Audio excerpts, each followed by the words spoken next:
Thank you for all participating. Now I'm deluged with people participating. All right, let's see. Access to this webinar is for educational and informational purposes only. Consult a licensed broker or registered investment advisor before placing any trades. All securities and orders discussed are tracked and monitored. Virtual trading accounts, virtual account prices and returns may differ from actual trading results. Commission costs are excluded. Neither philstockworld.com, PSW, nor its affiliates, or any of their respective officers, personnel, representatives, agents, or independent contractors are in such capacity as licensed financial advisors, registered investment advisors, registered broker dealers. Nothing in the name of this webinar website or promotional material constitutes promotion, recommendation, solicitation, or offer of any particular investment, security, or transaction. Trading options involves risk. Visit the OCC website, www.optionsclearing.com, to read characteristics of standardized options. PSW provides educational and trading services that are meant to teach you receiving potential rewards of trading options, and we are not a service that tells you what to trade. We are not implying or guaranteeing any profit. As always, do not trade with money that you cannot afford to lose. Past performance does not equal future results, and the results discussed in this webinar are not typical and are only valid on that specific or identified date. Your results may vary. By accessing this webinar, you agree to hold the above harms from any losses you may incur as a result of the information discussed in the media identified above. By accessing this webinar, you agree to be placed on our mailing list and receive our newsletter. Rest assured, we take your privacy very seriously, and we will not distribute or sell your information to anyone. All right, let's see how things look. We'll start with that. Let's not look at that. Wow, that is terrible. Okay. You know, as I was just saying in the chat room, you know, we got to watch Friday, last week's lows, last Wednesday's lows, in fact. Oh, you know, we had a webinar last week too. So I wonder what I was saying last week, because whatever I was saying last week is probably valid now. We were already last week. We were already bouncing off these levels, but this is a 5% line, and all we're doing is retesting the 5% line. Now we should have gone back below it last week. And we didn't. We instead bounced back up. And now we came back down. And then there was the nonsense about China yesterday that bounced us back up. But the problem is when you attempt to manipulate a market to avoid hitting certain levels, you only sort of reinforce the market's attempts to go there. So in other words, it becomes harder and harder to stop it from going where it wants to go. The reason for that is because, you know, what's a level? Let's think about that. What is a level? Why do you get to a level? What is the point? It's not just a line on a chart. A price level, especially a price level on a stock, but even on an index, because it's a compendium of stocks, is just a place at which some a buyer, a person with money, and I mean a buyer like a fund with billions of dollars, not some guy sitting in his living room, but funds with billions of dollars have professional analysts sitting on staff, people like me, and they're going to sit there and say, okay, I think this is worth that, I think this is worth that, I think this is worth that. So at these points, we want to start accumulating these stocks, and they're very patient, unlike most of you guys. You know, if you work for Goldman Sachs or JP Morgan or whatever, they have guys whose job it is to just watch IBM and guys who just watch Apple, and they will go all year long waiting and waiting and waiting, and at the end of the year they report they never hit our price point, so we never bought any. It never came down low enough. Warren Buffett does this too. This is how Warren Buffett invests. This is how any fundamental investor is going to invest properly, is to wait for something to get to your price to buy it. A fundamental investor doesn't go through the market when everything's at the highs and say, well, this is the least overpriced thing, so I'm going to buy that. That's not what they do. A fundamental investor looks for a stock that is fundamentally undervalued compared to what it's actually generating as far as profits, go forward expectations, so on and so forth. So they will wait forever for a good price. Warren Buffett will not buy anything for years at a time. And wait, and when there's a bargain, then he steps in and buys. But he doesn't hesitate to do that either. Warren Buffett will buy while everyone else is selling because he doesn't care. And I try to teach you guys that. Same thing for me. I don't care. I don't care if something gets cheaper. It doesn't mean I'm wrong. It just means that other people are still panicking. And you've got to have that attitude. You've got to have a price you're willing to pay regardless of what other people are doing, and also a price you're willing to sell. Like today, let's go take a look at what we just did today in the actually as well as yesterday's chat room.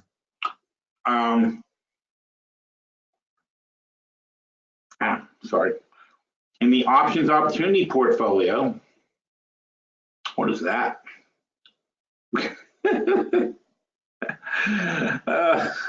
Let's see. There you go. Okay. Sorry, in yesterday's chat this morning, I did the last part of the options opportunity portfolio. And what are we doing? We're getting rid of stuff. Joe, we've made changes, and Wheaton Precious SIG, we rolled. SunPower, we got rid of. You know, we shut down. We have big winning positions like SunPower and Wheaton Precious Metals, and I'll show you why. Okay. All right, gotta blow this up.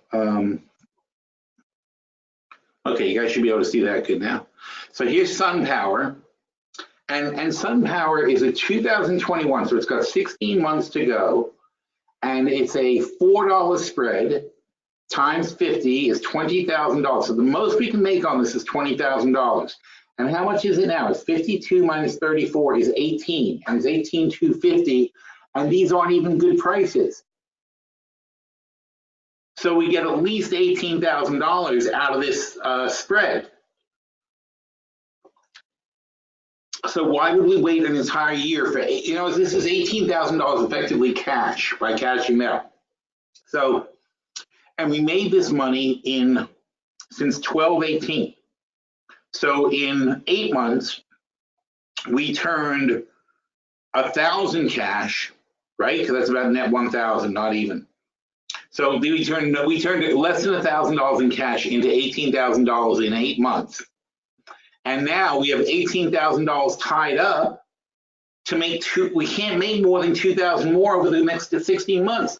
That's a horribly inefficient use of our cash. We can do much, much better than that. I mean, we made 18 times our money in 8 months.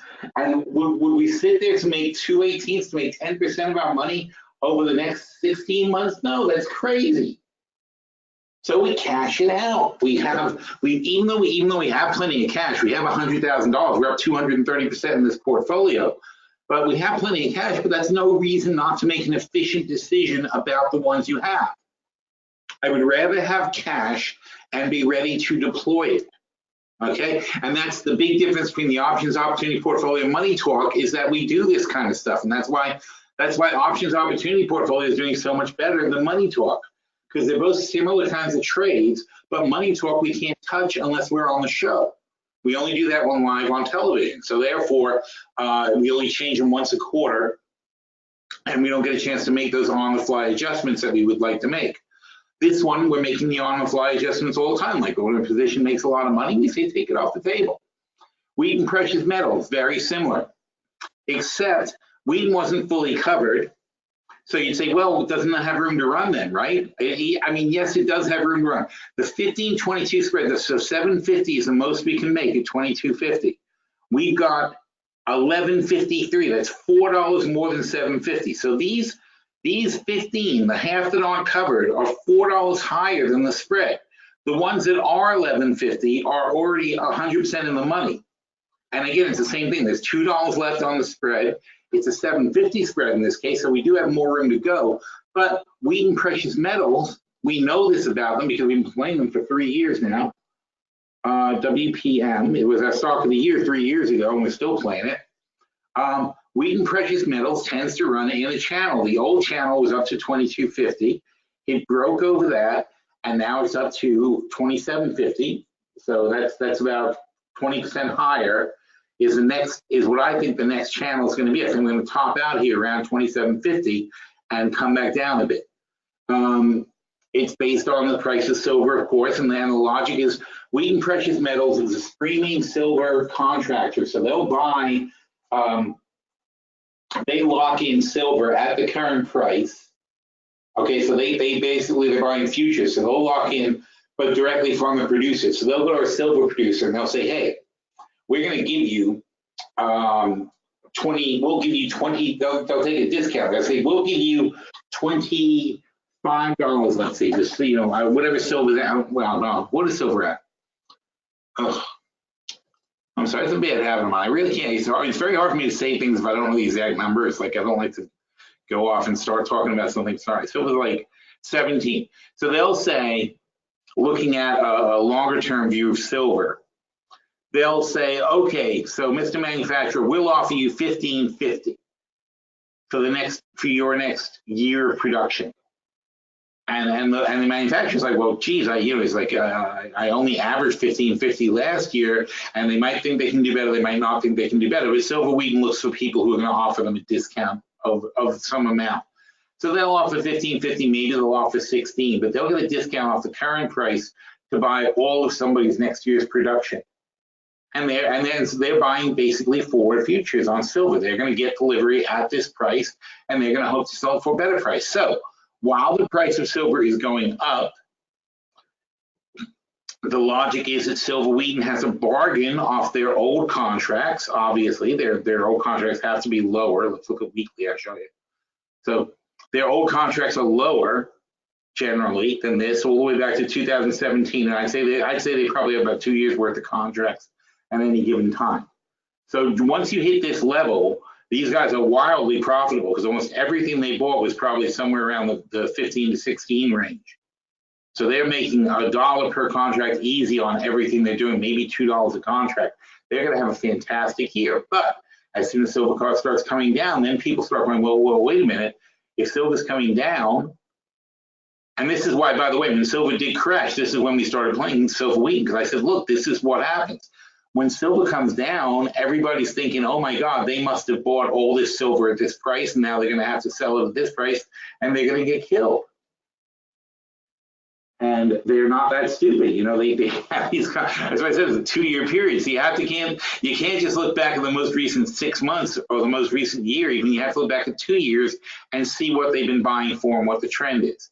So when we started playing them, when silver was down here. Whenever silver was down here, we'd buy them.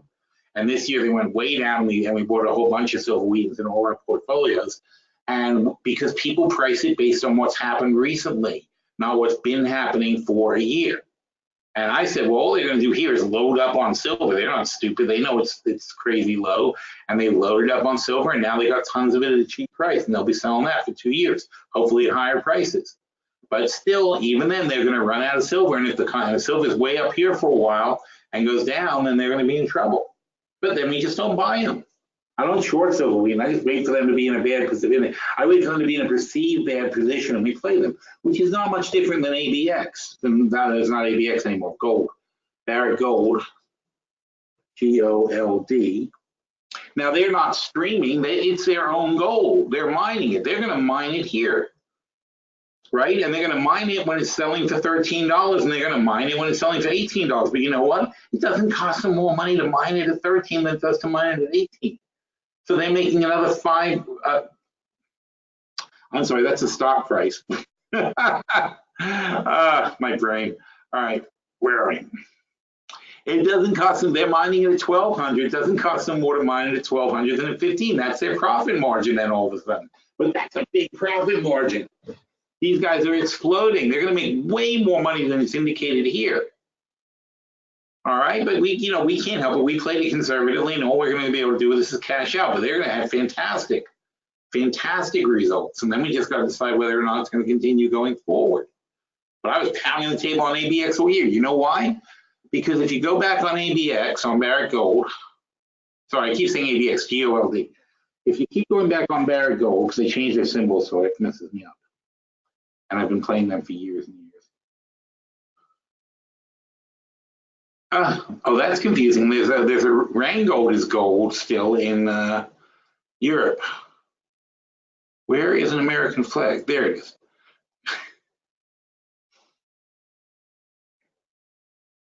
Now here's the thing. When gold was lower in 2016 and 2017, let's keep track. Nope, not that. In 2016 and 2017 and 2015-14, right? When gold was lower, These guys made 1.4 billion, 655 million. Here they lost a ton of money. Don't forget these are mostly write-offs, so these aren't actual cash losses. And last year they wrote off a mine, and so they've done a lot of write-offs. So they effectively basically have no taxes going forward. And now they're going to go back to making like $1 billion a year. The company's only valued at $31 billion. So as gold goes up, and you'll see it this quarter, they're gonna show some really big profits. These estimates are going to be very low, and they're going to be making like a couple of $1 billion for the year. But still, it's a cyclical business. You buy them when they're low, you sell them when they're high. Those are the fundamentals. Same goes for indexes, same goes for the market. Any stock has a, aside from having a low, it has a high. And you've got to understand about the stocks you're buying. Are they ridiculous? Are they undervalued or are they overvalued? And you have to be just as quick to sell when your stock is overvalued as you are to buy it when it's undervalued. You have to, on both sides, take the correct actions. You can't just buy when they're cheap and then hold them and hold them and hold them, because you're not making efficient use of your money. Okay, we took $1,000 and turned it into $18,000 on whatever stock that was that we were talking about. On it's not the only time we do it. That's why I was on SunPower. All right, so was it SunPower?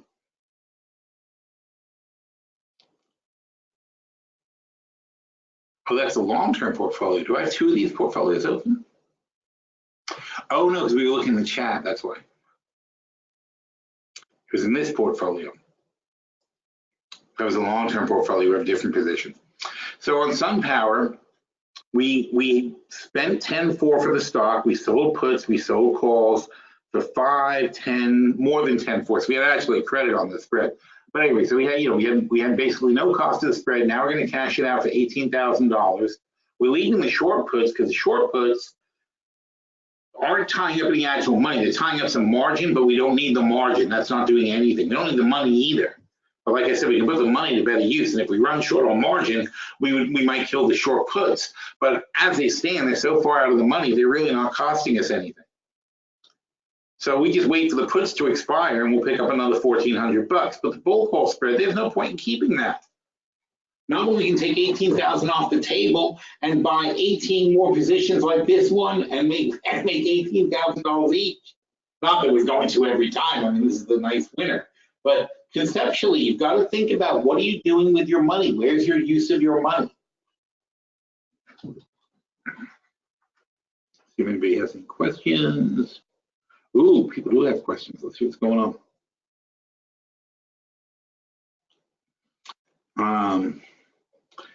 AG is saying, how to best hedge without using US ETFs. As an EU citizen, I can't trade most of them anymore because they didn't provide documents provided by EU regulations. Wow, that's messed up.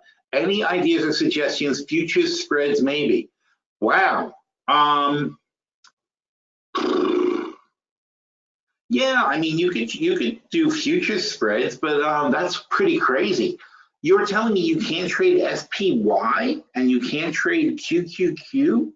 I understand you couldn't do the TZA or SQQ or something like that, but you can make a very similar trade out of SPY or QQQ. Just because it's not a ultra ETF doesn't mean you can't use the options for leverage.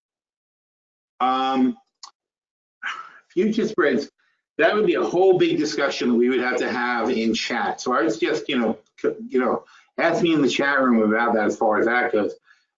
This is going to be complicated too, but I'll just give you a real quick idea so people understand this. You don't have to use SQQ to short the NASDAQ or SDS to short the SPY. You can use the actual index and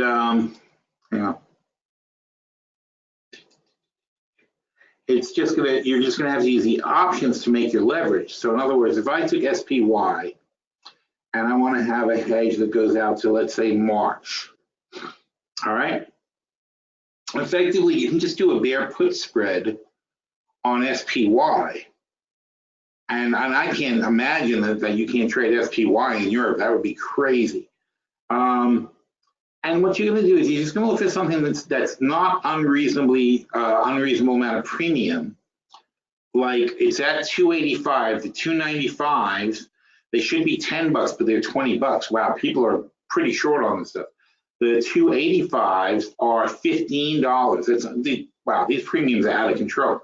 All right, but even so, then I can use that to my advantage. So I can take a look at these, and I'll see where does it start getting really unreasonable. Right about the 290s or 18. So if I have the 290s for 18, there you go. So we're at 285 on SPY. You want to lock in what you've got and then hedge, right? So you can take the 290 puts for $18 and you can sell, what are these? You guys can't see it, but the chat box is in my way. And you can sell the 273 puts. Well, let's say the 275 puts, doesn't really matter. But you can sell the 275 puts. Let's see what's 13. The 277 puts for 13.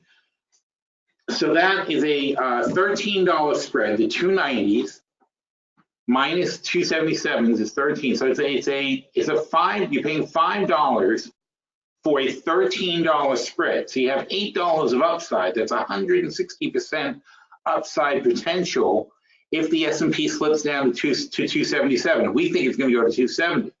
So that's going to pay you 160% on your hedge right there. Then you can mitigate that a couple of ways. First of all, you can obviously sell sell puts in something else that you think that you'd like to buy if it did get cheaper. You could sell a call that you say it's not going to get back over 3,000, so therefore I'm going to sell some of these calls for $7, and that would, even if you sell half, you would drop your net to $3 on a $13 spread. So instead of paying $6 for the 13, or I'm sorry, instead of paying $5, if you sold half of these, you'd knock it down by $3.50. You'd be ending up paying $1.50 for the 295 puts. No, I'm sorry, it's 290 for the 290 puts. You'd end up paying like $1.50 for the 290 puts, which are already in the money. So the only possible way you could lose is if SPY goes higher and all your longs make money. And then you'd have to deal with these short calls, but you could always roll them or do whatever with those. You know, only giving you till March to go up back to 3,000. That's not all that likely that it's going to move that fast. So that's, you know, just a quick example of how you can hedge using the major indexes. And by the way, you can do that with the DAX, and you can do that with the Euro stocks. You know they're going to follow the Dow also. You can do it with the Nikkei. I mean, anybody who's following the other indexes along, you're going to get very similar action across the board. So I wouldn't go too crazy about, you know, like, you know, the futures can get very out of hand very quickly. And you can do it, and we can look at that, like I said in chat, but it's going to be a lot more complicated than what I just said. And these are very, very liquid and easy to get in and out of. Wayne says, speaking of things getting cheaper, I want to buy Kraft Heinz KHC, which has taken another hit. I'm concerned about the dividend being cut, so I'm waiting for that shoe to drop. I got burned on GE this way. Any comment? No, I agree. Well, the problem with big dividend paying stocks like Kraft or GE or anything is a large portion of the stock is owned by institutions that are dividend ETFs and things like that, dividend funds, or even hedge funds that buy dividend stocks. They have charters that say we buy stocks that pay dividends. If they cut their dividend below a threshold, or if they cut it completely, the funds have no choice but to sell them. They have to sell them. So when a lot of these companies, and by the way, it's a huge opportunity though, when somebody cuts their dividend, I often look at companies and say, maybe I want to get in. Because so many people are forced to sell at maybe an inopportune moment that it can cause the stock to really drop way, way below where it should be. And what I really like to do is buy dividend paying stocks that cut their dividend on what's very likely to be a temporary basis, which is one of the reasons we started getting into Frontier, because they always pay a dividend. Well, they always did pay a dividend, and they cut it while they're paying off these debts. Now, the problem is, though, they may not survive this period where they're paying off their debts. I mean, Frontier is going to be something you're going to study in marketing classes in the future, because this was a perfectly good little regional carrier, and they bought what they thought was a bargain of Verizon, Verizon's wireline service. So Verizon sold their wireline service in Texas, California, and Florida to Frontier Communications. Frontier took over Verizon's wireline services in 3 major states, and they were so excited to be getting into these major markets and become a huge carrier and so on and so forth. And they spent like $10.5 billion to buy it. And the cash flow is certainly there, and the company right now is servicing that debt. But the problem is, though, that it's so big and so scary, the amount of debt that they have to pay off. Plus, they have their own debts anyway. They got probably $17 billion in total debts. But the cash flow is there, and it's a winning formula if you just patiently wait it out. But the problem is nobody's being patient with them. Everyone is attacking these guys, and because of that, and because of the investor uncertainty and the people freaking out about it and so on and so forth, and nobody's willing to like lend them money now, that the cost of their borrowings is becoming more and more expensive. Now and because of that, the investing agencies like Moody's and whoever have downgraded their debt, and that means that when they go to refinance their debt, now they've got to pay much more for their debt. And so all of a sudden, where they thought they could service everything, they're now in trouble. They're now going to be in trouble, and it's a real shame. So a lot of things happen to these dividend stocks sometimes when they start cutting dividends, and it can get out of control pretty quickly. You know, a lot of times I really like it. Like someone's talking about Macy's and what if they cut their debt. I'm like, I'd love it if they cut their debt. They only make $1 billion a year in profit. You know, only $1 billion a year in profit is nice, but they only make $1 billion a year in profit, and they pay $400 million in dividends. So what if they didn't pay the $400 million in dividends? They could pay off all their debts. And that's what Frontier said too. They said, you know, why are we paying out all these dividends when we can pay off our debt? And that's what Frontier is doing. But when they cut their dividends, everybody left them. So that's what happened. So you have to be careful about these dividend cuts, and you know, you really should wait for the cut. If you think it's going to be cut, wait for the cut. But it's a tricky thing. You know, I mean, it's like I prefer to buy stocks not for the dividends. And because especially with options, we can make our own dividends. We don't need to have somebody pay us a dividend. So that's why it's kind of a little more interesting to me. I'd rather have blue chips that pay very low dividends that aren't in danger, you know, as a rule of thumb for the majority of the portfolio. And when he says, also worried about Best Buy, no, Bed Bath & Beyond, sorry, Bed Bath & Beyond. When I look at Macy's, which is down big today, incredibly cheap and will get cheaper, where is the value in this environment?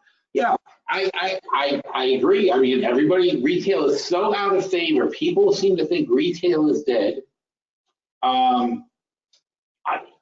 It's not, if it were dead, and again, I'll tell you, we invest in Tangier's Outlets, right? Tangier's is a mall REIT. They're very nice. They're like basically outlet malls, outdoor outlet malls. And Tangier's occupancy is a very, very steady 96%. Unlike indoor malls, they have really good occupancy. They're very full all the time. They have very low turnover. They run it differently. They don't anchor. They don't focus on the big box stores. They have a lot of medium-sized stores. They don't really go for those big anchor tenants, and because of that, they keep themselves very well full. It doesn't hurt them when somebody leaves. They can fill it right up with somebody of a reasonable size. When you have a mall, when you're a Westfield mall operator, and you have a mall and you've got a Macy's, it's 1 million feet here and a 2 million foot Sears on the other side of the mall, and one of them goes out, how are you going to fill that space? That's the problem. It's like you can't fill a big box space. So they're running around trying to break these spaces up now, and it creates a mess. It's not really designed that way. The mall doesn't flow properly. It's a lot of problems. So, you know, so that's an indication, and because there's no rush for people to get into retail either. Retail's it's not the only way you can sell things. This is a problem with retail. It's not so much that it's not so much that that there's something wrong with retail. It's the problem that you're having with retail and with malls in general, and even downtown shopping and all that stuff, right? What happens is, I'm sure you see this, a lot of empty stores, a lot of broken down stores. Now, with a lot of empty stores,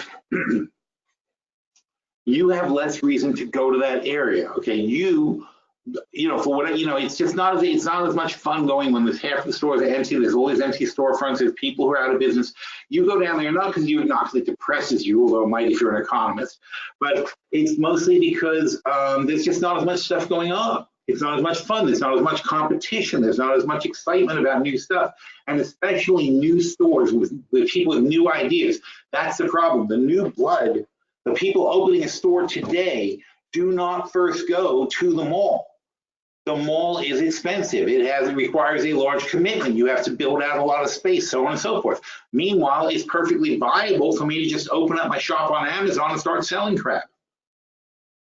That cost me virtually nothing to start selling. You know, it was like Hempoka was a startup when we invested in it, and we don't have a store. In fact, we actually decided originally they were going to have a store. We looked at the numbers and we said this would be silly. Instead, we're going to be more of a distributor. We're going to sell our products to other stores and put them in storefronts, sure, but let other people be the store, and we'll just make it easy for them to pick up our line of CBD products and obviously put things online and so on and so forth. That's easy. I mean, we're able to do that for an incredibly small amount of money versus hundreds of thousands of dollars it would have cost us to set something up in a mall. Even a kiosk, you have to commit to like 6 months at $3,000 a month is $18,000 plus the materials for the kiosk and so on and so forth. So you're, you know, by the time you staff it and all that and put merchandise and put inventory there, you're into like $100,000 just to start selling something at a kiosk in a mall. You know, the thing in the middle, not even a store. You know, so meanwhile though, the CBD business is super hot and everybody's buying CBD products all over the country, just not in, you know, there are CBD stores, yes, because there's always somebody who's got more money than sense. But the point is that you buy it mostly online, it's all over the place online, everywhere online you can get CBD products. Now it's moving into the stores a little bit more, but the excitement of the product, the new stuff that's coming out, it comes out online a lot of the times. And one of the reasons you used to go to the mall was to see what's new and exciting. You would go to the mall at Thanksgiving to see what kind of cool stuff was going to be there for Christmas. Now you open up an article that tells you the 10 hottest Christmas items. You know, you don't go to the mall, you go online, you shop online, you buy online. And that's the problem. So in other words, you know, the retail experience is dull. The retail experience, it does not have the new exciting items. The retail experience is less competitive. The retail experience is overpriced because these mall operators are trying to make their nut. They've got to cover their rents and they're charging higher and higher rents. And the downtowns are charging higher and higher rents. And they're driving the new and exciting stores away. And where are they driving them to? Online. It's a big problem, and it's going to have to be dealt with by the entire industry at some point. Sears did something innovative. Sears started leasing out part of their stores to Dave & Buster's. You know, so there a lot of Sears stores took on Dave & Buster's as part of their retail space. They thought it would drag traffic through the store, and they thought it would also obviously offset some of their rent. Macy's has a lot of Starbucks in it now. They're going that way. Target has Starbucks in the stores.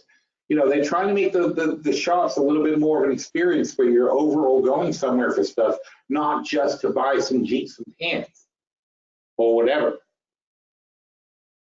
But that's the thing. I mean, it used to be that you'd find new items, you would learn about stuff, you would go to the store, and that's where the new stuff would be. Well, the market's coming back a bit. Now, but we'll talk about the 5% rule now because we'll see where the bounces are. So retail. So, and still the issue with Macy's or Bed Bath & Beyond, whatever, these guys are able to go online and sell things, and it's not like they're not. Macy's online sales have been booming. They've been doing really good online. It's just that people think they're shooting themselves in the foot, but they're not. It's just another avenue in which they can sell their stuff.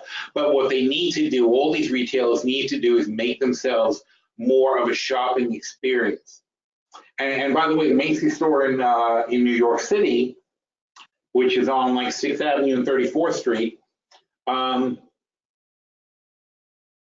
the thing about that is that store has food court in it. It's got a really famous food court with lots of nice restaurants and things like that. Nordstrom's has really good food in their place. They have a really nice little restaurant.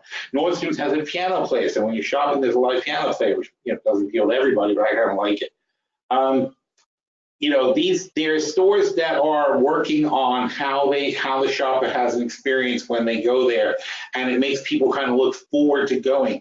I know in Jersey, the Macy's up in Jersey, all of them, I mean, as a group, I don't know how widespread it is, but they will do anything you want makeup wise. Like, girls who are going out will go to Macy's to get made up for free at the makeup counters. But it's a way to get people to try stuff and to sit down there and talk to people. And I guess often enough, they walk out with a bottle of this or a bottle of that, and it's worthwhile. But that's what stores have to learn to do. They have to learn to work with the customer to give them an experience that they cannot get online. That's the key. You have to make it so somebody wants to make the effort to get in their car and go to your store. And if you can't do that, then you're going to be lost. But Macy's, with all these people making $1 billion a year, they've been around for 130 years or something like that. They're probably going to change with the times, but the problem is they change at a pace that drives investors crazy.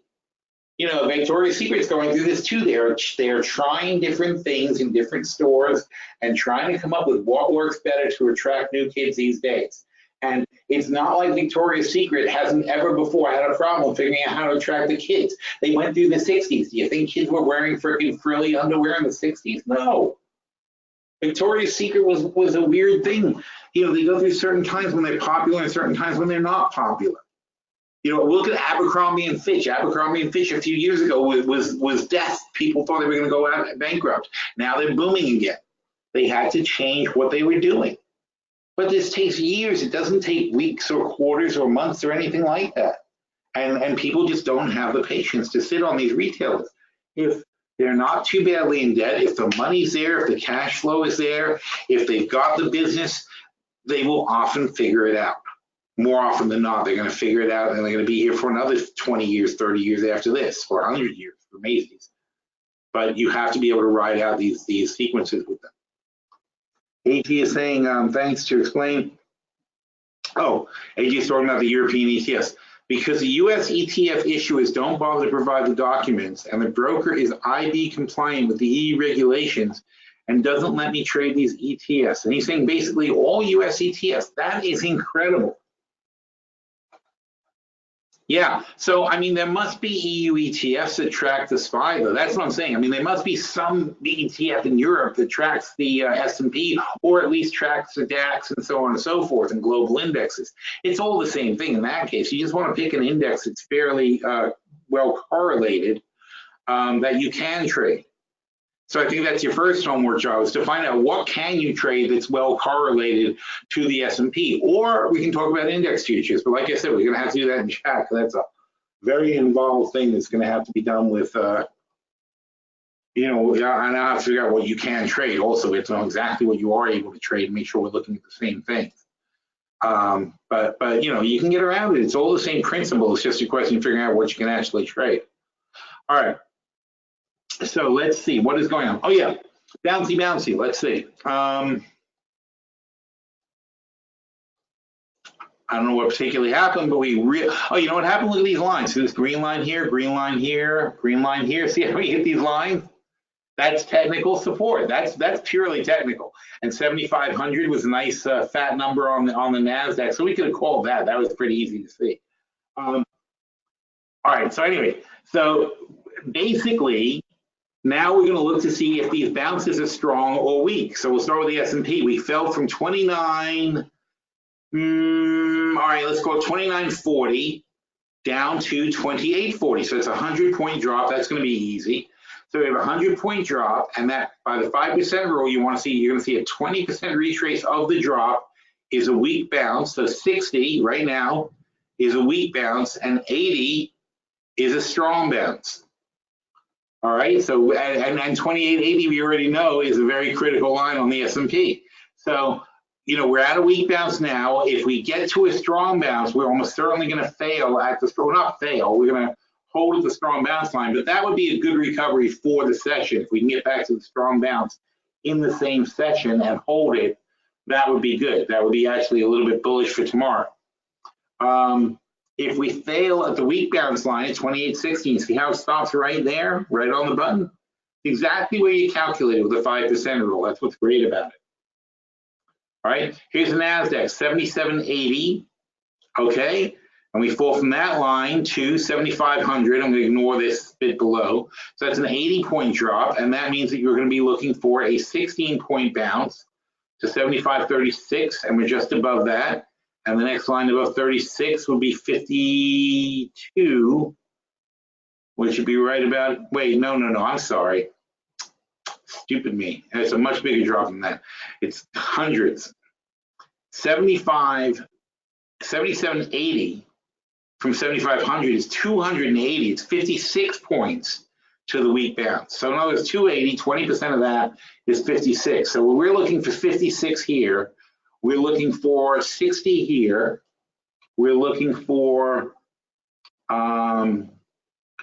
it's not 26.4. I'd say, let's call this 350. Let's split the baby here. That's a spike. You know, you can't count the spikes. You gotta look where you're consolidating. So let's call that 350. And that's obviously 25.5. So that makes that, wait, 6,350 though. So it's 850 points of a drop. And wow, that's ugly, huh? 850. So if it's an 850-point drop, 20% of 850 is 170. And that means that we'd be looking at 25,670. All right, so those are going to be your weak bounces. And so what you're doing here is you're going to watch and you're going to see if we make the weak bounce, that's the time you want to stop out of any kind of shorts that you have.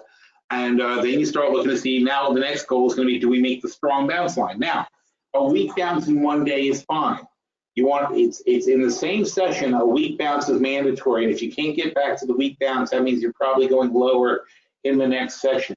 A strong bounce can come the next session, but only after, of course, a weak bounce is taken back and held.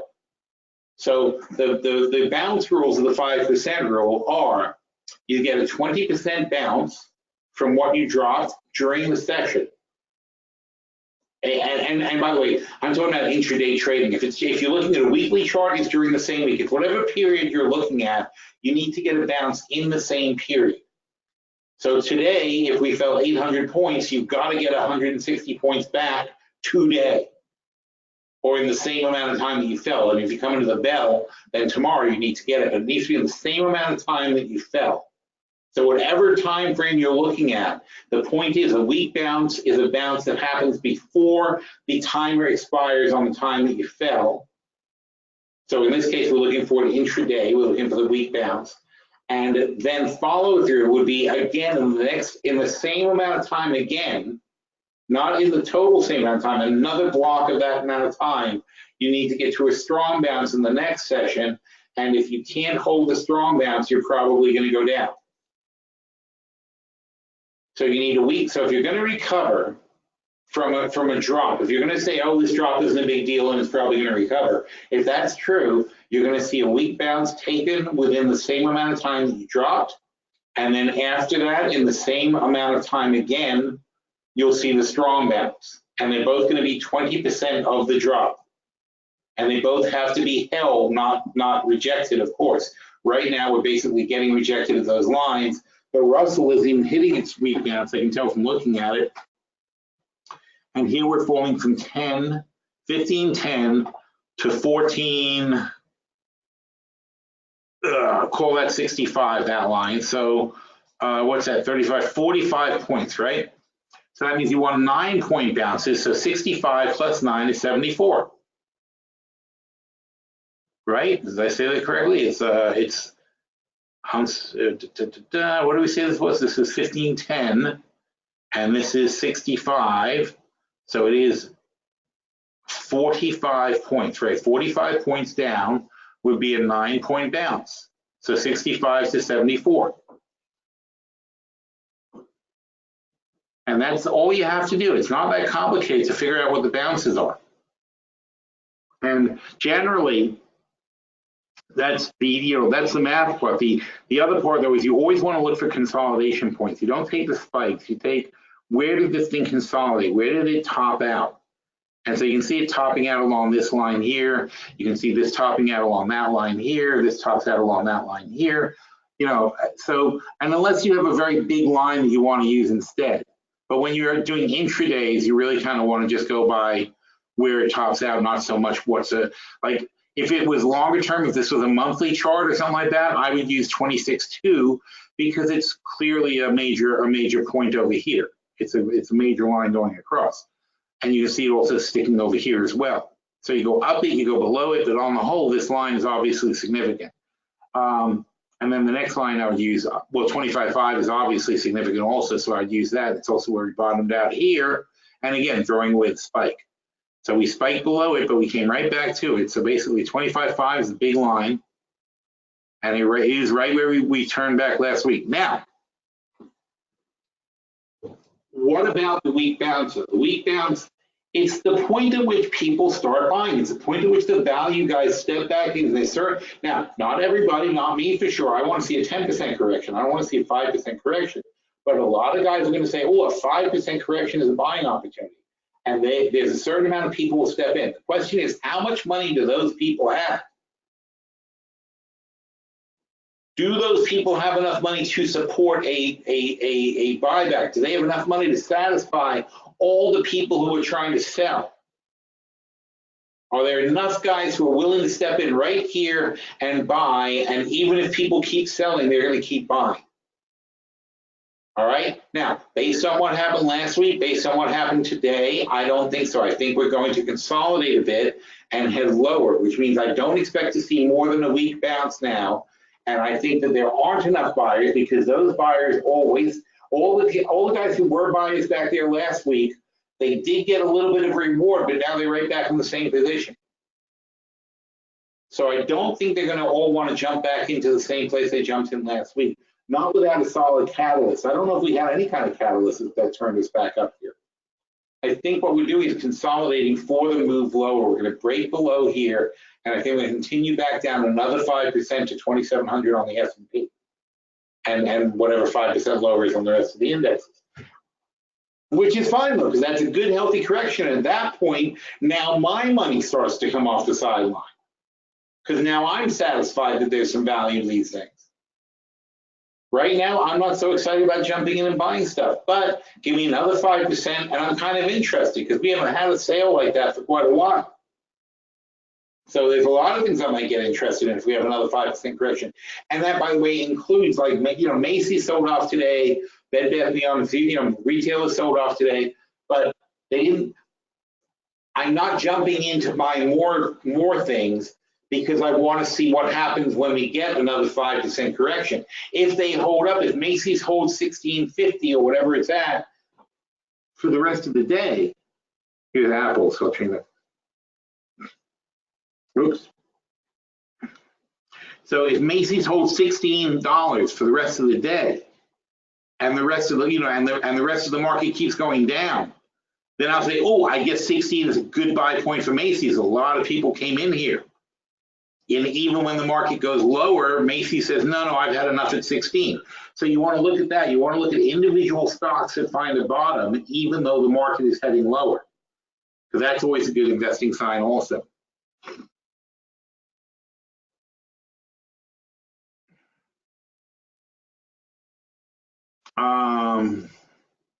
Theo says, with this big drop on Macy's, would you consider doubling down on Macy's and hemp Boca portfolio, or better yet, buy back the short calls and cover again later?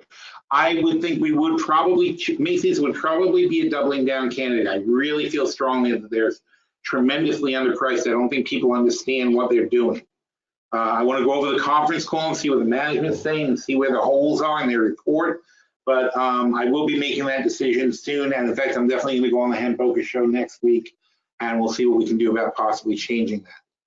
And I'll go over it in member chat as well when I have a chance. Mo, do you like this? Byrne says, do I like Mo, Philip Morris? And if so, would you buy shares and sell the options around?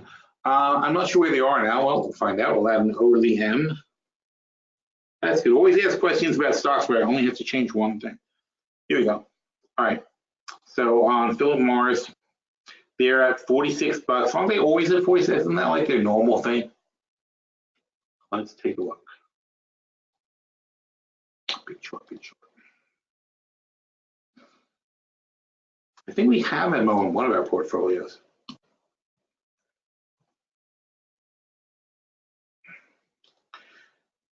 So, or it's Altria, it's not Philip Morris anymore. So all right, 46 is low actually. They've been in the 50s. This is going back a while though. So 46 has been where we keep jumping in, or did jump in last I remember. But let me see what we're at here. In the long-term portfolio,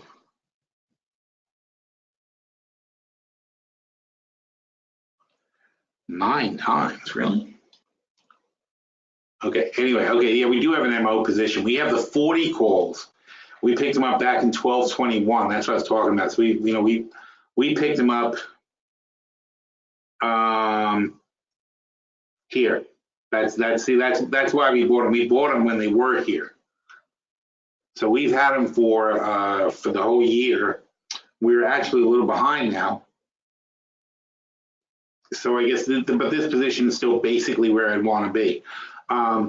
That's an aggressive put sale. We sold the $50 puts, but we got $9 for them. So my net, they're $10 now. So your net is $40. So I don't feel like that's a risky thing. It sounds risky to say, oh, you're selling the $50 puts. No, I'm selling the $50 puts for $10. My net is 40. I don't mind paying 40. It's at 45 now. You want to go long, so why not go long and put $10 in your pocket? So we sold the $40 puts, and we bought the 40-55 spread, and the 40-55 spread was $13,000 for 20 of them. We sold the puts for $9,000, so that's $17,000. So for $3,000, we have a $30,000 spread. That right now is $10,000 in the money. Every $5 we get $10,000 more dollars, and we only spent net net $3,000 on the whole thing. That's a good spread. I like it. It's a little behind now, so you're actually getting better price than we got. But so now it's like $2,000 for the $30,000 spread. I couldn't like it more than that. That's a great spread. In other words, if MO goes back to 55 in January of 2021, this spread will make $27,000. It'll make nine times what you put into it. And if we look at the money, which is always fun with somebody like this, because you want to talk about making money.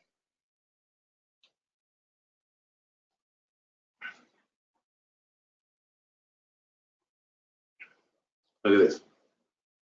$25 billion. $25 billion. Now, interestingly, they got rid of a division, but that division was not profitable. They're going to sell, they're only going to make 20 billion. People don't get this. They're only going to make 20 billion next year. They're going to have less revenue, but more profit.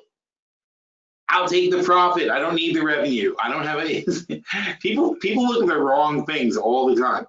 So it's an $87 billion company here, and they're going to make about $8 billion a year. So you're getting about 10, you're getting 10. You're getting 10% of your money back every year in earnings. It's just like getting 10% of the bank. And I really don't understand all these people who complain you can't get good returns on things, but they still won't buy these kind of stocks. But I love it. I love big blue chip stocks that make huge amounts of money.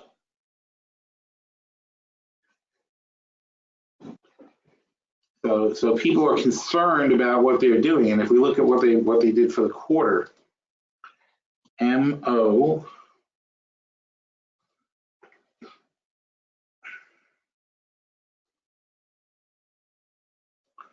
quarterly, well, that's a balance sheet. Income statement. See, they're pacing very normally, $5 billion, $2 billion drop to the bottom line. Oh my God, it's so funny that you can buy these things so cheaply. It's just crazy. Oh, all right, let's do the forward analysis here. They're going to make about $4 a share, so it's like 40-something a share. So your P is around 11 or so. They made $4 last year. They're going to make $4 this year. They're going to make $4 next year. I mean, I guess you can not want it, but you know, again, and we're creating a contrivance. We're making an option play where we're perfectly happy as long as they hold 45. And by the way, you can be more conservative than we are. And again, you know, Pete, rather than having cash in the bank and getting 2% on your cash in the bank, if you're lucky, okay, you can sell the $35 puts for $240. Okay, you can buy the 30, 16, 40, 750. So that is 750, 16, 850. So it's $8.50 on the $10 spread, and that's not very exciting. But less 250 here is $5. So now you're spending net 5 on the 30-40 spread that's deeply in the money. And your risk is being assigned the stock at 35, which is quite the discount to where we are now. But all they have to do is not drop below 40, and you're going to make a 100% return on your cash on that position. Okay, and the margin, and this is not portfolio margin, this is just a practice account. Where is this?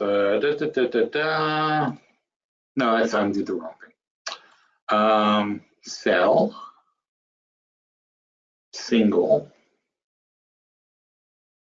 So the margin is $3,500.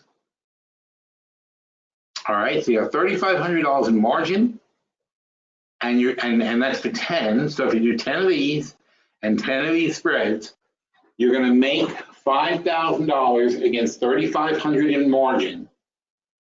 So it's not about the cash you're going to tie up; it's the buying power, or whatever. That's right there. 100%. That's 50 times better than you'll do with cash in the bank. So you only have to take a tiny amount of the cash you would have put in the bank and put it into a trade like that. Super conservative. And there's your interest for the year. There's your $5,000 on $100,000. You got $100,000. You're taking $3,500 in margin on your $100,000, and you're going to make $5,000 back in 16 months.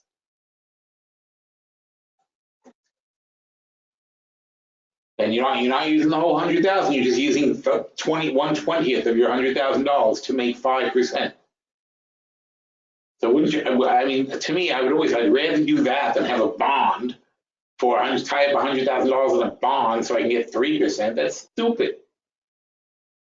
This way, I've got nothing. I got $5,000 tied up effectively, $95,000 sitting around that I can deploy anytime I want to. I'm still going to make double what I made on bond. And especially if you think about like 1% on a sweep overnight, which a lot of the brokers will do for you. I mean, this stuff isn't hard, and you don't have to take risky bets. That's 100%. You can make 100% return on cash betting Philip Morris won't go down 10% further. That's what that bet is. You break even, Philip Morris has to drop 20% before you break even on this trade. And you know, I would argue that, yeah, I mean, of course, it did drop 20%, right? It already has dropped 20%. So you say, well, at 60, I would have made that bet, and I'd be in trouble now. And that's true. But the point is, don't make those bets when something's high in the channel. You make those bets when you're at the lows. You know, here, when you were at 55, you could have made that bet and you'd still be okay. You would not be terribly off if you'd made that bet at 55. In fact, 55, you would have made that bet no longer than into this year. You would have been fine all the way up until this big drop here. And I guess hopefully you would have stopped out at some point and been sensible. But you wait for the big dip and then you play. And even if you'd waited for this dip and played at 45, it went down a bit, but then it came back and it's here and now it's back to there, which is what we did. We bought it in here. This is where we came in. We didn't have it before. None of this was appealing to us, but this became appealing. And again, it goes back to the patience. We buy a lot of things when we think they are ridiculously low, and sometimes we're wrong. Like Frontier, we could be wrong, and it can go lower and lower and lower. Best Buy, not Best Buy, Best and Beyond, lower and lower and lower. Doesn't come back so far. Will they ever come back? I think they will, but they might not. But that's why we also have the IBMs and the Caterpillars and things like that. We have plenty of big, steady bets. They're going to make us very nice returns. And then if these gambles pay off, we're going to make incredible returns. And I guess, you know, look, you have to say we are making incredible returns because it's been, we're not even 2 years in, and we're up 160% on this portfolio. Yes, from January 18th. So, you know, it's really, where are we, August? Yeah, well, it's almost 2 years. So we're getting close to 2 years. But 160% is what most people would call phenomenal returns. You know, we're bored, we're jaded because we do it all the time, but those are great returns. And we do it with these options plays, these leveraging with the options, but we're not making crazy bets. We're making very sensible bets. Yeah, Altria, I'm sorry, I knew that.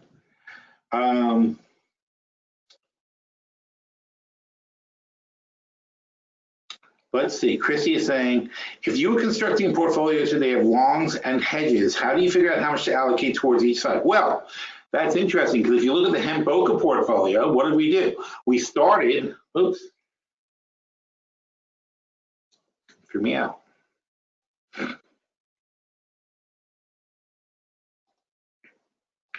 The Hemp Boca portfolio we started recently, and look, we're down 15%. Why? Because we start by buying things and then we add hedges.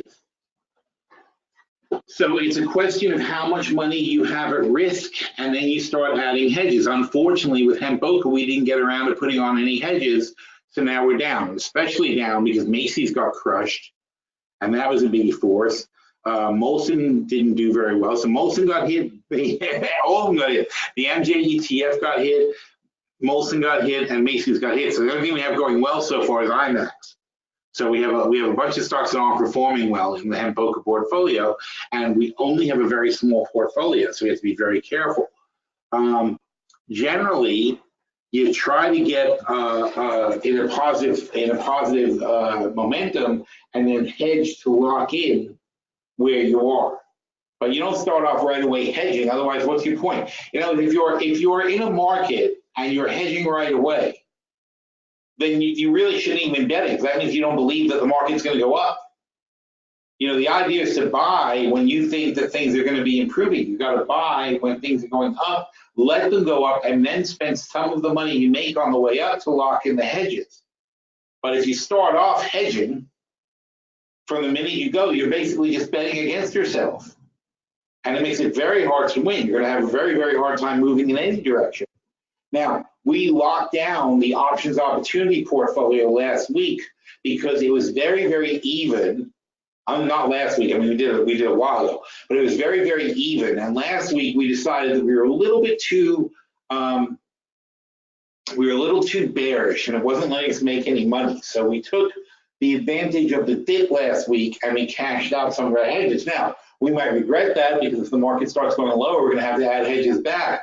But you've got to, at times, take a direction. You can't just always bet against yourself. Now, we did that here and we're down 15%. So now we have to say, are we really worried about this stuff? It's like, am I worried about Macy's? It was a very small position. We spent zero cash on it. So it's all about the margin on the short puts, but we only sold 5 puts. So we're not in terrible shape, and we're probably going to add a little bit to this position. We're probably going to increase it, not decrease it. IMAX, love it, not going to touch that. The MJ ETF, I don't think is in trouble. I think it's just in a we bought it at the not the best opportunity time, but we're going to wait now and see when it turns around. And now Molson Coors, I got to look at very closely. If anything, I think we might want to adjust it a bit. It came down. I like what they're doing, but I like what they're doing for the long term. And the question is, can we afford to wait this out, or should we pull the plug and take a $3,000 loss, which is 6% of the portfolio? So do we want to take a $3,000 loss and move on to something else, or can we take or is this position in a situation where it'll turn around? Now, if I had started out with a hedge as well, sure, the hedge would probably be doing a little bit better right now, but we haven't made any money. So what are we hedging? In other words, if I just had 4 positions and I want to hedge it and none of them have made any money yet, I should just cash out the 4 positions.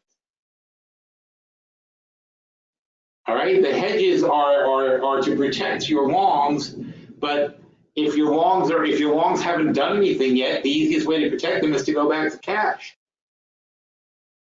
All right, hedging, that's a big mistake people make is they overhedge a lot, and obviously when you're in a down market, when you look at the market's down 2.5% today, you say, holy crap, that's a lot, and it would have been nice to have had more hedges, but it's not a magical thing. You can't always know when it's going to go up and when it's going to go down.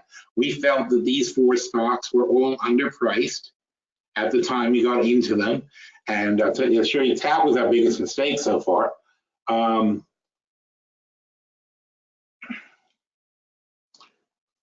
And they had disappointing earnings. There's no escaping what they did. So we bought them in May.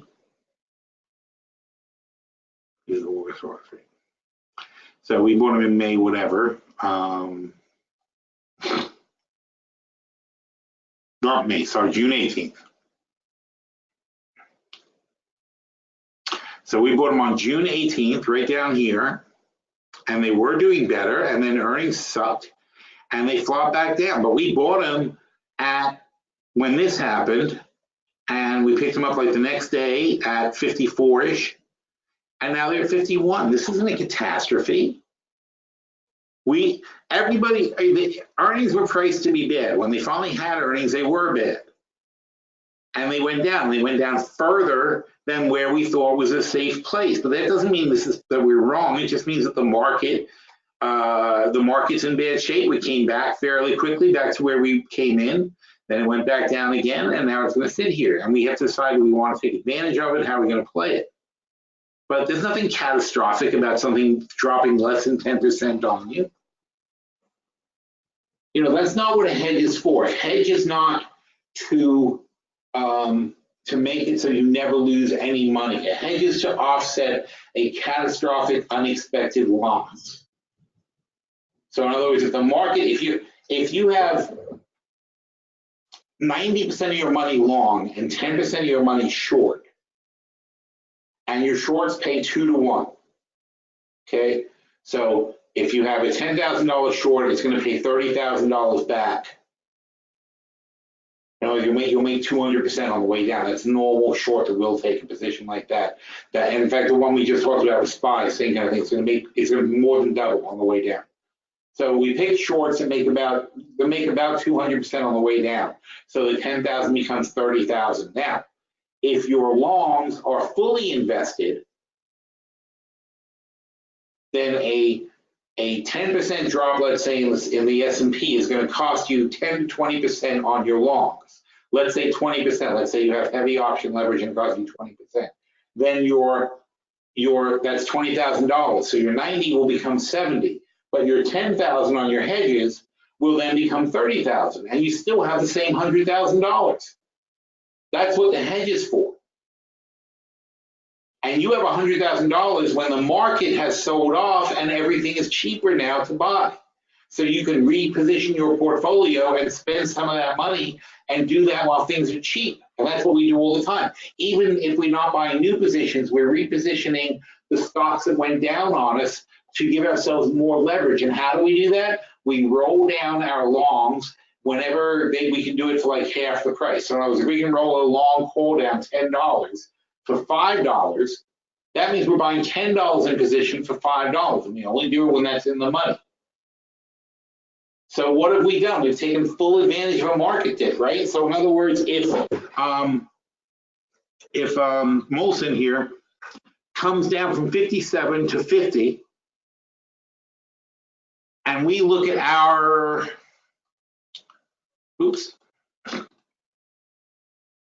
and we've got the $50 calls, right? That were $8.50 when we bought them, and now they're $5.85. So you can sit there and go wah, and cry about what happened to your position, but what we do is we say that we have the 2021 $50 calls, and they are now $6, or yeah, they're $6. Now I say, well, what are the $40 calls? The $40 calls are $12, so it's $6 more to roll the 50s to the 40s. The 45s are $8.50. These are 6, so it's $2.50 to roll to the 45. So there you go. That's my magic number. So for $2.50, I am happy because we're at 50. So this is 100% in the money roll. So I'm going to roll $5 lower for $2.50. I'm paying $2.50 for $5 in position. So if Molson's comes back now, I'm going to double my $2.50.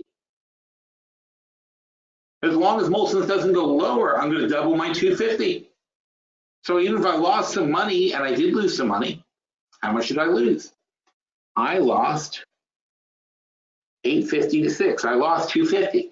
So I lost $2.50, but I'm going to put $2.50 back in, and now I'm going to make $2.50 as long as it doesn't go any lower. So I'll get my money back. And if it goes up, I'll make a very nice profit because I'll make all the money I thought I was going to make before plus another $2.50. We take advantage of the roll down, but now that I'm doing that, now it's going to hurt me more if they dip. So now I'm going to sit there and be a little more inclined to want to buy a hedge to protect myself. But at the moment in this $50,000 portfolio, my main hedge is that I have $43,000 in cash. So I can afford to put $2.50 into this position. That's my hedge. Because what's the point of the hedge? The point of that, in the example I said before, if I have 90,000 in positions and 10,000 in hedges, and the 10,000 becomes 30,000 on the way down, what's the point of that 30,000? It's because I have cash to deploy to improve my positions again, to put them back in a place where they can make money. And that's the thing. The hedge isn't just to make you feel better. The hedge is to utilize it, to take that money and to make money with it at the opportune time, at the time the market goes down and offers you these discounts. The hedge doesn't do you any good at all if all you use it for is to balance your portfolio to make yourself feel better.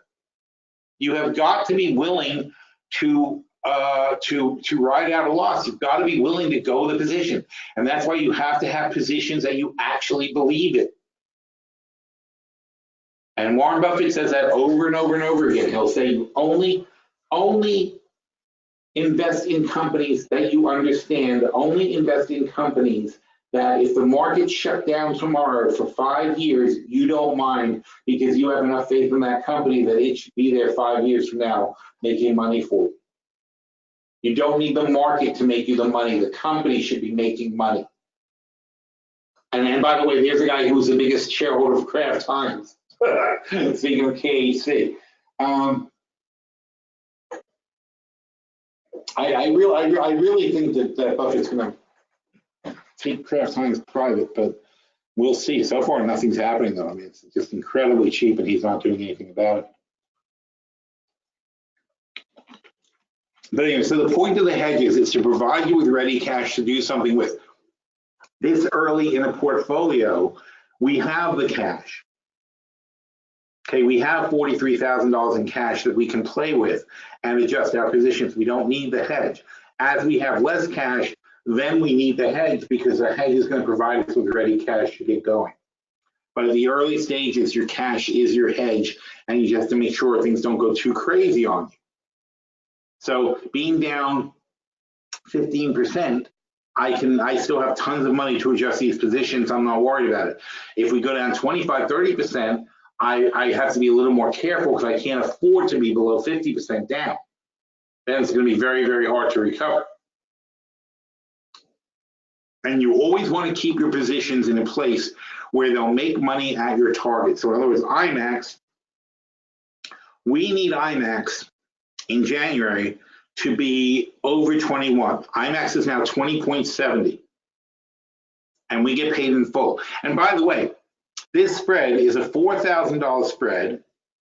We paid 35 something, 700. We paid $700 for the $4,000 spread. Currently, it's not up very much. Okay, so there's 3,200 in profit here. So far, it's made about 500 bucks. Still about $2,700 in profits here, and we're at our target. We're just waiting for the time to tick off. These positions are not in as bad a shape as you think they are.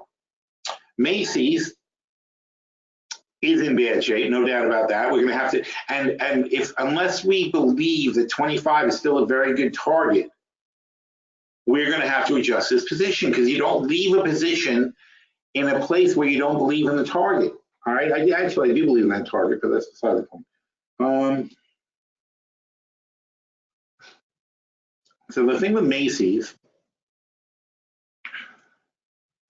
is, do we believe we can get back to 25 in 16 months? Now, from 17, 25 is a pretty large number, right? You got to add 9. It's almost a 50. It's a 50% increase here. I think we can get there, but it's going to be a little bit difficult. So the question is, what can we do with this position? We've got the, now, what did we spend? We didn't spend anything. This was 5,700 minus 31 minus 26. We spent basically net zero on this position so far. All right. What can we do with that position? So we have the short $23 puts that are now 865 M. So we've got the 2021 $23 puts, okay, and they're not. And now, by the way, also when you look in your portfolio, you're also getting the worst number of the spreads. They're saying 865. It's actually 860 is the ask, and 810 was the bid, and the last was 880. Probably somewhere in between that is a real number.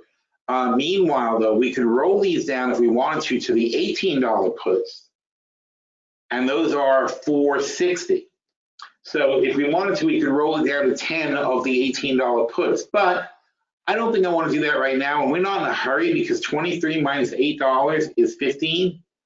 So net 15 is below where we are now. There's still plenty of premium in these puts, and we should wait for the 2022s to come out, because then we can do a roll to the 2022s at a lower strike and get a better price. There's no real reason to move these now. There's only 5 of them, and I don't necessarily want to jump and have 10. It's not necessary. When the 2022s come out, which they will by the end of the year, then we'll do our roll. So we don't need to touch that now. That's irrelevant. All right, and it's not like we don't believe in the target. We still think that's a valid target, especially 23. No reason to change that. Now, the question is, what do we want to do? Don't forget, we spent 0 on the spread. So there's still $2 of premium in these. So it's really, if you call that 765, we're barely down on that. The 2025 spread then, we look at that and say, how can we improve the 2025 spread? Well, the 20s are $1.80 something, and the 15s are $3.60. So $1.80 to $3.60, I can roll down $5 for $2. Winner, right? I can roll $5 lower for $2. I definitely want to do that. So the question is now, what do I want to do about the 20, what were they, 25? What do I want to do about the 25s? The 25s were 93. If I roll into the 20s, they're $1.80. That doesn't do anything. I only pick up $1. Why would I want to do that? It doesn't pay for the roll. Ultimately, I'd like to pay for this roll. The roll is going to cost me $2. So since I now have a 15.25 spread, since I now have a 15.25 spread, instead of selling 25s, I could sell, how many do I have? 20? 15. Okay, that's a good number. So instead of that, I could sell, we're at 17. I can sell some January 19s. Let's say I just sell 5 of them. Okay, 5 of them pays $500. The roll is going to cost me $3,000, and I have 500 days. So I'm going to take 150 of those days, 1/3 of them, and I'm going to collect $500 for selling the $19 calls. 1/3. So in other words, I'm selling 1/3 of my 15 spreads of the $500 calls. Now, if those go in the money, that means my spread is in great shape and I'm going to make a lot of money. So that's okay. I don't mind. I'm triple covered. If they don't go in the money and they expire, I make $500. Then I have 400. I have almost 400 more days to make more. So I have at least 3 more chances to make $500. Now, if I make $500 every 150 days, I'm going to get all of my $2,000 back. So my entire roll is paid for by the short call sales. And then once again, I have a free position, and now I've widened my spread by $7,500. So what am I doing? I'm putting myself in a position to win. That's what the adjusting is always about. Put yourself in a position to win, but also don't forget to make money along the way if you can. Get your money back. Try and never to spend money if you can avoid it. So it's not like I'm getting all my money back, but I'm getting $500 back now, and I have a plan to get almost my entire $2,000 back. So over the course of this ownership, therefore the entire roll makes sense. That's what I should be doing with this position. Oh, almost down 700 again. That didn't last long. Like I said, though, we failed at those weak bounce lines. Let's take a look at that. See what happened? We failed at those weak bounce lines as I thought we would, and now we're heading back down. We're going to be consolidating for a move lower. And by the way, tomorrow can get very, very ugly. We can end up with a 5% down day tomorrow. It would be sad, but that's what I mean. If anything bad happens, we only take a little bit of bad news for us to plunge 5%. Why? Because we've been artificially bumping up. Every time the market tries to correct, somebody steps in and tries and stops it from correcting, and that's bad. You have to let markets correct, otherwise you never have a proper price discovery. And that's why I keep saying over and over again this whole time during the rally, I'm like, these prices are too high. This is not a realistic, these are not realistic amounts. And it's proven because you can't find buyers. You get a 5% drop from the top, which is where we're back to now, and you still can't find buyers. So now you're gonna have to go down 10% from the top and see if you can find any buyers. But you haven't had enough volume on the way up to test that theory, to see if these prices will hold. And every time you do have volume, the market starts collapsing because it's like a big house of cards.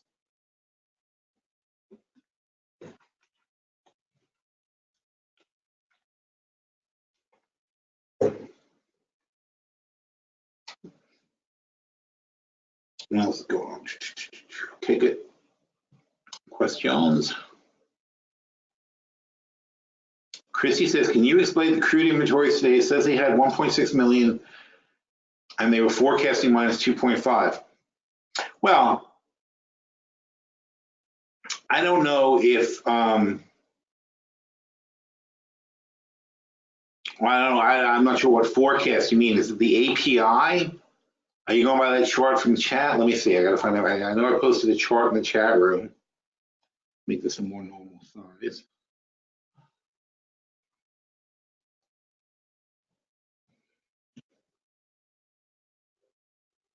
I did so say EIA today. Come on.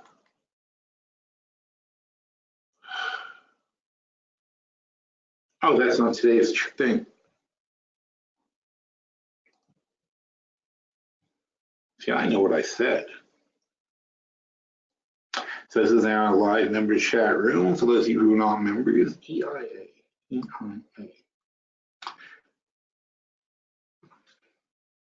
So was that her question? Let's see what she said.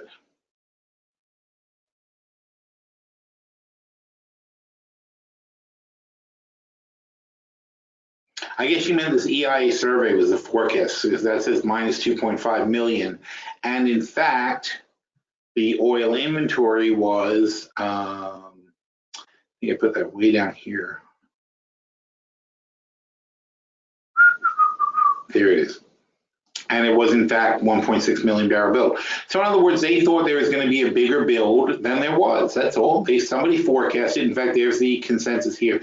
You know, again, that's why I said what consensus, because who knows where these estimates come from. I mean, everybody's got a different estimate. The bottom line is they thought that we were going to have a big draw in oil. But instead we have a build. So not only are so they were wrong by 4.4 million barrels. They're wrong by. It's a much bigger build than expected. They weren't expecting any build. But in gasoline, though, they were expecting flat, and last week was a big build in gasoline, and now we had a draw in gasoline. So on the whole, though, there's generally a net draw here, and it kind of evens out. So that's what I look at. I look at the net. The net is the petroleum supplies were drawn down slightly. Now, we don't know if it was really drawn down slightly unless we look at the actual EIA. And we'll spin that. Make sure it's August 9th, that's correct. And the question is, what was the total? Because see, there's all other oils. There was a build of 4 million barrels of all other oils as well. So net, we went from 53 to 56, but there's only a bit. So we're up 2.4 million barrels overall. That's not terrible. We added 2.4 million barrels of build. But it's disappointing, but not horrifying, and therefore you don't expect oil to go completely crashing over that. Exports were about the same as usual, 2.5 million barrels we send out. That is a huge number, though. It's just incredible when you think about 2.5 million barrels a day, 7 days a week, 17 or 18 million barrels a week we're shipping out of the country. That's just stunning. It's an entire day of our production, basically, we send out of the country. So whenever they talk about US demand, this is a lie of the entire thing. They say US demand is this. No, it's not US demand when we're sending out 20 million barrels in a week. That's not US demand, okay? We are processing for other countries and sending out refined products. So our demand is 1/7 lower than you think it is. And that's a big freaking difference since we're the largest user of petroleum in the world. It's all a part of the whole overall scam to make it seem like we use more oil than we do, but we don't. Okay, we're sending it out to other people. There's not this robust demand for oil, and that's why we have these bills that confuse everybody. And every time somebody buys an electric car, the demand goes lower and it's not coming back. You know, Pete, the number one knock, the thing that stops people from buying these, like, oh God, the Dow's like really wrecking it again.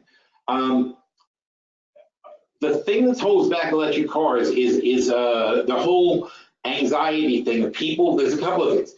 First of all, when you buy an electric car, where are you going to charge it? Okay, do you have a charger in your garage? Probably not. Do you have an outlet that's strong enough to charge it? It has to be one of those like long, you know, those old washing machine outlets that has to be 220 volts or something. It's like that. You have to have a powerful outlet with a huge fuse. Your electrical system in your house has to be able to take it. And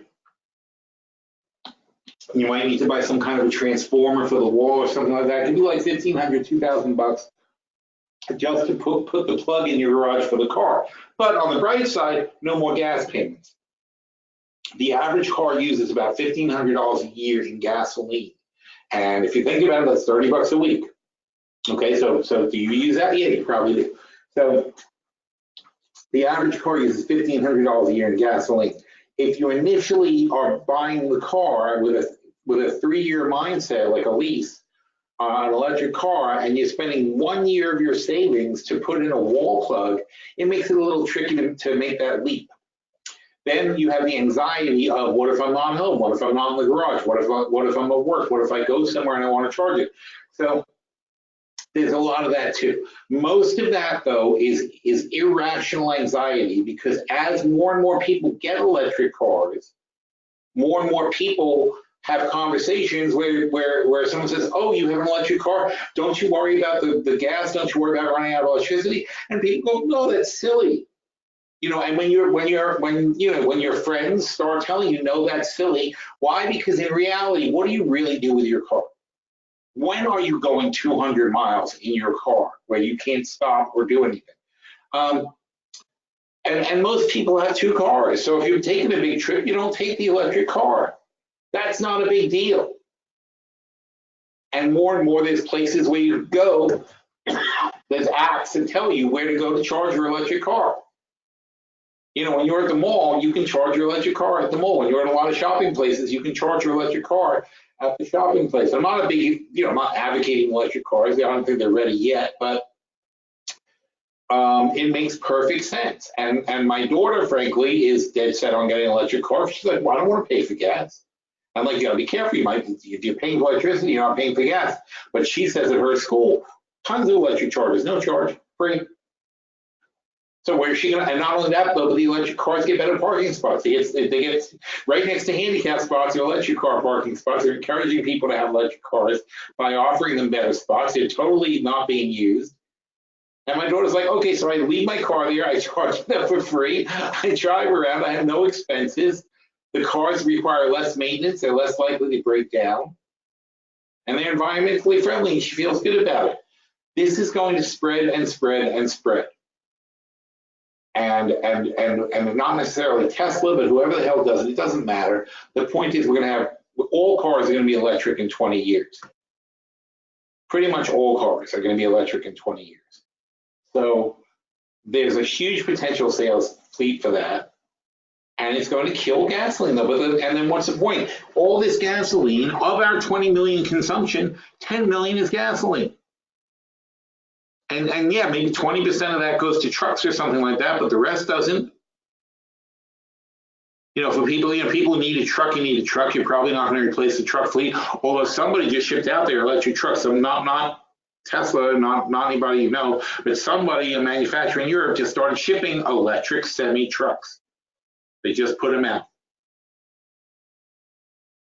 And again, it goes back to range anxiety and so on and so forth, but it's going to happen. It's going to take over everything. There'll be a breakthrough at some point where they improve battery technology, where they improve the power and whatever, and they will have these things everywhere. And then what happens to this number? I mean, you think we got problems now where we have, look at how they freak out when you have a build of net, what do we say, 2.6 million barrels? 2.4 million barrel build, people are freaking out. What happens when this entire 9 million demand comes off the market? And what happens when that's replicated around the world? That's going to happen a lot faster than they stop producing oil.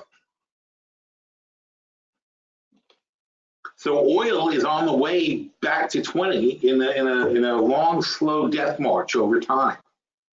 It'll go up and down from time to time, but again, don't forget OPEC has like 2 million barrels a day off the market that they're not producing on purpose to try to support prices. If they weren't doing that, the world would be completely flooded in oil.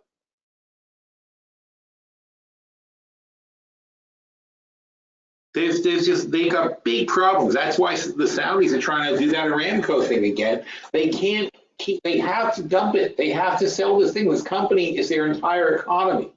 They have got to get it public and sell the pieces off as fast as they can. Because long term, it's a depreciating asset. Now, Aramco is unbelievably profitable, and Aramco makes, I think they're making something in the neighborhood of $150 billion a year. So they're way more profitable than Apple. And they're trying to get a $2 trillion valuation on that, which is only 15 times earnings. But the problem is, will they make that much money for 15 years? So you don't pay 15 times earnings if they're not going to make this much money for 15 years. They may not have 15 years left to make that kind of money. it may decline much faster and diminish to the point of no return. That's why they can't get the valuation they want. Because everybody in the industry knows that oil is a depreciating asset, that your reserves are not worth what you think they are. And that the companies on the whole are not worth what they think they are. And the Saudis, oh, this is their whole economy is oil. So they've got a 20-year clock on their entire economy where they have to reinvent their economy and replace their entire GDP, which is currently, to be generous, I'll say 80% oil. That's being generous. It's probably closer to 90% oil. But let's say their economy is 80% oil. They have to replace 80% of their GDP from scratch right now with things that have nothing to do with oil. That's going to be a disaster. That's going to be a huge problem in the global economy down the road. Wow. The Dow is now down 750 again, almost 3%. Every 3%, 3%, 3%, 3%. Wow. You know, when you see this, when you see all these levels being hit like clockwork, and you see every index the same, moving the same way, these are program sales. And this is why the 5% rule excels in predicting this stuff. These are computer program sales. Enough bad crap happened, especially with the rising CPI, which makes it very difficult for the Fed to cut when the CPI is rising like that. So yesterday's CPI report was very bad for the market. You're seeing sell programs kick in, and these sell programs activate a large quantity of sales, and there's no one to buy them. There's just not enough buyers out there, especially when you think about the fact that the programs that were flipped to the buy switch, were buying, are now trying to sell, and meanwhile there's nobody who's taken a program that was selling and flipped it to buy. We were a long way from that, and that's what the 5% rule effectively measures. At 10%, some of these programs will flip to buy. Will it be enough to support the 10% line? I think probably, especially because I imagine that by then the Fed will definitely step in and the government will step in and try to do something about it. But for now, we just have to enjoy the ride down for the next 5%. And as I said, yes, we're going to want to add some hedges.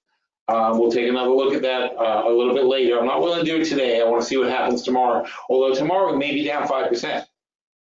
You know, we have hedges, but we're not going to hit the jackpot on our hedges now because we didn't get it the way we wanted to. If the market drops 5% tomorrow, we'll survive. We'll be down a bit, and we'll have the cash and we'll redeploy like I was just talking about. But we're not going to make a huge amount of money on this dip because of the way it happened. And again, I'm saying if we go 5% full blast down tomorrow, that would be unfortunate for us. But I'm not willing to put on hedges just because it might happen, because there's probably 50-50 that we could go up because somebody could say something. You know, this administration unfortunately likes to jump in and correct the market. So right now they're probably huddling and saying, what could we say to save the market today and tomorrow? What can we say that's going to make the market go up more? And remember I said there's no Fed speak, and we're going to see what the market really wants to do by watching it this week. Clearly the market wants to go lower. Without people stepping in and talking it up, this market wants to go lower. And I predicted 2,700 last week, and I still predict 2,700. We're going to get that's another 5% down on all the indexes from here, and that's where we're going to be. Then it'll be interesting. So we'll talk about that more in the chat room when we get to it. All right, let's see if anybody else has any questions. No, nobody else has any questions. That's fantastic. So this is a exciting and good point to end it. Watch these green lines. If you have these green lines, these are called pivot points. That's a study on Thinkorswim. You right click on the chart. You go, You right click on the chart. You have to click on a blank space on the chart. And go to studies, and you add a study, and it's a trend study, and it starts with a P, and it's called pivot points. It's a lot of work, right? So just to do that. But anyway, that's what that chart is. These charts are the standard Thinkorswim charts, and I add the pivot points. And it's helpful to look at. It gives you an idea, but this is what the computers are looking at. And then there's the 5% rule in addition, but easily we know what that is because We already charted that out at 2,700. From 2850, we knew is the midpoint. So 2850 plus 150 is 3,000. 2850 minus 150, 2750. Wait, 2,700. Sorry, 2,700. Can't be easier than that. Just, all I can do is tell you what's going to happen. So below 2850, you can short the S&P ES. Below 25.5, you can short the Dow YM. Below 75, you can short the NASDAQ NQ. And I wouldn't touch the Russell; it's too crazy. So if you have, but you can use 1465 as a confirmation on the Russell. So if they're all below, then pick one and short it. And then if any of them go above, stop shorting. It's not complicated. Don't wait for yours to go against you. Stop shorting if any of them go against you. But as long as they're all heading lower, you're probably going to be in good shape. But we're probably going to hold this today, and then tomorrow, though, if we open lower, then we're definitely on the way to 27. Then I'm going to want to jam some hedges on. But I don't want to do it now because just based on the track record of what's been happening, somebody says something, somebody promises something, and it tries to turn the market back up for no good reason. And yeah, look at yesterday, from basically this level, we got jammed all the way back up yesterday. So I think that it would be so much healthier to let the market drop and let it stay there for a while, so that people who want to sell can sell, the people who want to buy bargains can buy bargains, and a new happier set of people are going to be in these stocks. But right now, you just got too many nervous people in these stocks, and this is what happens. It sells off like this at the drop of a hat. All right, so we will see how we finish up. This is probably the worst day of the year. If we finish down here, this will be the worst day of the year, and that's going to certainly send the Asian markets lower, and the Europeans. I don't think.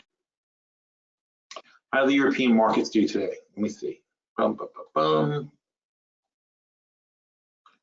Oh well, they finished down 2.5%. So they weren't worse, but still tomorrow. That's another indication, by the way. When you see these guys open tomorrow, are they going to complete the drop? Notice the Nikkei, and this is a weekly chart. The Nikkei is all the way back at its lows from December. But we're not, and Europe's not. But if they're not crazy, we may have a very, very long fall ahead of us. And that's not 2,700, that's 2,500, that's 2,400.